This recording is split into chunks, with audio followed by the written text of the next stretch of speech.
नमस्कार साथियों, आपका फिर से स्वागत है हमारे चैनल पर। नई और ताज़ा अपडेट पाने के लिए फर्स्ट ग्रेड या राजस्थान की किसी वैकेंसी के लिए आप चैनल को सब्सक्राइब कर लें। तो आज हम बात कर रहे हैं 40% के मैटर पर। 1 महीने के बाद काफ़ी लोगों से मैंने बात की, जो पिछली बार वेटिंग लिस्ट में थे उनसे, जो पिछली बार टॉप मतलब किसी सब्जेक्ट में अंडर 14 के अंडर मेरिट के वेटिंग लिस्ट में थे उनसे बात की, या जिनके डबल डॉक्यूमेंट में सिलेक्शन हुआ था उनसे बात की। तो कितने प्रतिशत लोग 40% से इफेक्ट हो रहे हैं। तो बेसिकली हम बात करें पहले हिंदी सब्जेक्ट की, तो हमारे 2 साथी थे जो लास्ट टाइम वेटिंग लिस्ट में थे और उन्होंने स्कूली शिक्षा और संस्कृत विभाग के दोनों के इस बार हिंदी का फर्स्ट ग्रेड का पेपर दिया था। तो देखिए, एक साथी था जिसके हिंदी में फर्स्ट पेपर में जब जो 16 तारीख को हुआ था फर्स्ट ग्रेड का, उसमें उसके हिंदी सब्जेक्ट की बात कर रहा हूँ, उसमें 122 थे, सब्जेक्ट में 122 थे और फर्स्ट पेपर में वो फेल हो गए। और संस्कृत शिक्षा विभाग में जब दिया, ये दोबारा इस बार हुई है, उसमें उन्होंने 128 सेकंड पेपर में किए हैं, ठीक है। और फिर भी वो संस्कृत विभाग वाला जो फर्स्ट पेपर था वो उससे भी हार्ड आ गया था, तो इसलिए वो फर्स्ट पेपर में फिर फेल हो गए, ठीक है। तो इसका कहने का अर्थ ये है कि 40% जो देखिए, जो फर्स्ट पेपर जब पहली बार दिया उन्होंने तो 122 बनाए और इस बार 128 बनाए, फिर भी वो दौड़ से बाहर हो गए। इस प्रकार अब बात करें अन्य सब्जेक्ट की, जैसे कि ज्योग्राफी। तो ज्योग्राफी, वैसे मेरा खुद का बैकग्राउंड ज्योग्राफी का रहा है, तो इसलिए मेरा ज्योग्राफी के स्टूडेंटों के साथ या मेरे साथियों के साथ ज़्यादा बोलचाल होती है। तो मैं बात करता हूँ पिछले लास्ट टाइम से। मैं लास्ट टाइम के कम से कम 10 से 15 जनों को जानता हूँ जिन्होंने मतलब कि वो वेटिंग लिस्ट में थे या डबल डॉक्यूमेंट उन्होंने करवाया था। तो उनमें से अधिकतर फर्स्ट पेपर में फेल हो गए हैं, ठीक है। और अगर फेल नहीं हुए, ठीक है, उन्होंने अधिकतर मतलब कि 10 स्टूडेंट एवरेज लेंगे ना, तो उनमें से 3 से 4 स्टूडेंट, 4 मतलब फर्स्ट पेपर में फेल हो गए। बाकियों का क्या हुआ? बाकियों के उनका पेपर एवरेज हुआ है, या तो वो पास हो गए तो अंडर 35 है, ठीक है, या 40। फर्स्ट पेपर में इतनी है। एक स्टूडेंट है जिसके मतलब 43 है, ठीक है। फर्स्ट पेपर की बात कर रहा हूँ। अब सेकंड पेपर में उनका सेकंड पेपर इस बार का एवरेज गया है, तो अधिकतर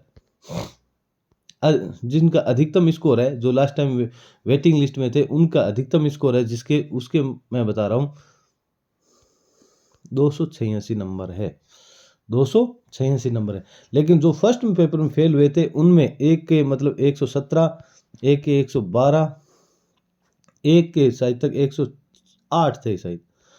ये मतलब सेकंड पेपर में स्कोर हो रहा था, लेकिन वो क्या है, सब फर्स्ट पेपर में फेल हो गए। और जो जिसने मतलब लास्ट टाइम उसके दोनों क्लियर है और अधिकतम उसके 286 बने। एक अन्य स्टूडेंट है जो उसके 272 हैं और एक अन्य है जिसके 265 बने इस बार एवरेज।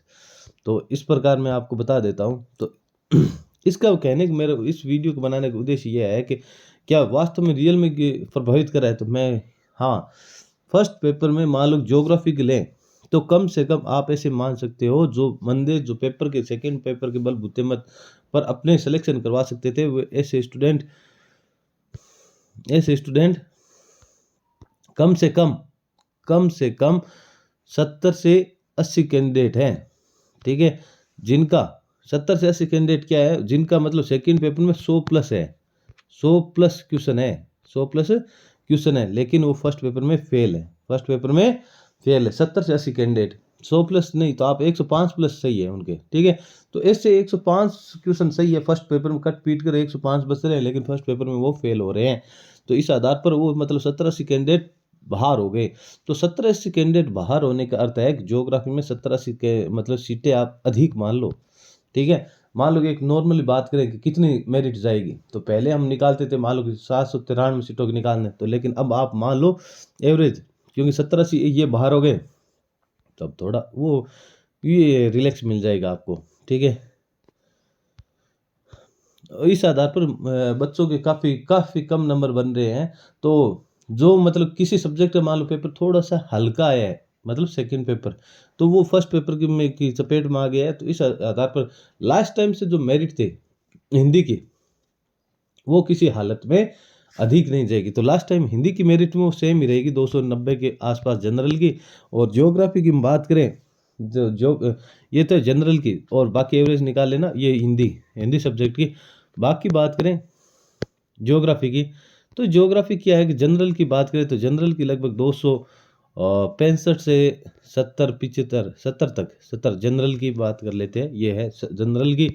और अब बात करें हिस्ट्री की, तो हिस्ट्री का दोनों पेपर में काफ़ी लफड़ा हो चुका है, क्योंकि फर्स्ट पेपर हार्ड था हिस्ट्री का फर्स्ट पेपर, और दूसरे पेपर की तुलना में थोड़ा बहुत 2-3 क्वेश्चन और हार्ड थे। तो इस आधार पर थोड़ा सा हिस्ट्री में फर्स्ट पेपर में भी हार्ड मिल गया और सेकंड पेपर भी हार्ड मिल गया। तो इस आधार पर आप जनरल की बात करें तो 240 से 245, या आप थोड़ा सेफ खेलना चाहते हो तो आप ऐसे कर लो, मतलब 245 से 50 जनरल हिंदी हिस्ट्री 245 से 250, ये हिस्ट्री की है जनरल की। बाकी आप एवरेज निकाल लेना। हिंदी की बता दी, हिस्ट्री की बता दी।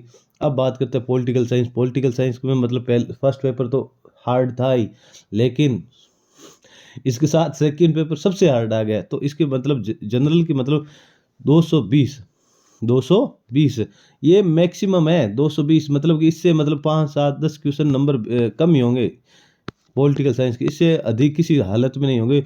ये है राजनीतिक विज्ञान की। अब बात करें इंग्लिश की, तो इंग्लिश का पेपर इस बार एवरेज गया था। फर्स्ट पेपर भी ठीक, क्योंकि उनको इंग्लिश ग्रामर के थे, तो इसलिए उन्होंने ये वो बेनिफिट मिल गया, इसलिए इंग्लिश के अधिकतर कैंडिडेट फर्स्ट पेपर में क्वालिफाई हो रहे हैं। ठीक है, तो इस आधार पर मैं बात बताऊं इंग्लिश की, तो मेरिट 315 से 320, ये मेरिट इंग्लिश की है।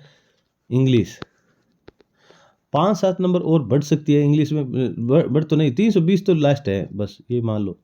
बस इंग्लिश की है जनरल, मतलब 5-7 ये इसका मैंने सोचा 315 लास्ट बताया, लेकिन 315 से 320 इंग्लिश की रह सकती है, यहाँ हम इनके बीच में ही रहेगी।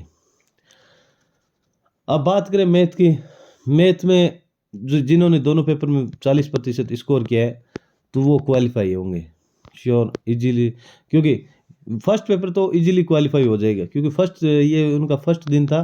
तो फर्स्ट पेपर थोड़ा इजी आया था। सेकंड दिन 15 तारीख को थोड़ा और हार्ड आया था, 17 तारीख को और हार्ड आया, उसके बाद तो थोड़ा नॉर्मल हो गए थे फिर। ठीक है, ये अब लगभग सभी सब्जेक्ट की आ गई, सभी सब्जेक्ट की। तो और आगे कोई अपडेट चाहते हैं तो आप हमारे चैनल को सब्सक्राइब कर लें, और आपको एक बार लिख के बता देते हैं, सिर्फ जनरल की कैटेगरी सभी की बता देंगे लिखित मेरिट। तो देख लें, लाइक करें, सब्सक्राइब करें और शेयर करें। तो एक बार आप फिर से इसे दिमाग में बिठा लें कि ये लगभग मेरिट रहेगी जनरल की। इसके बाद आप 5-10 नंबर ओबीसी कम कर लें और देख लें। धन्यवाद।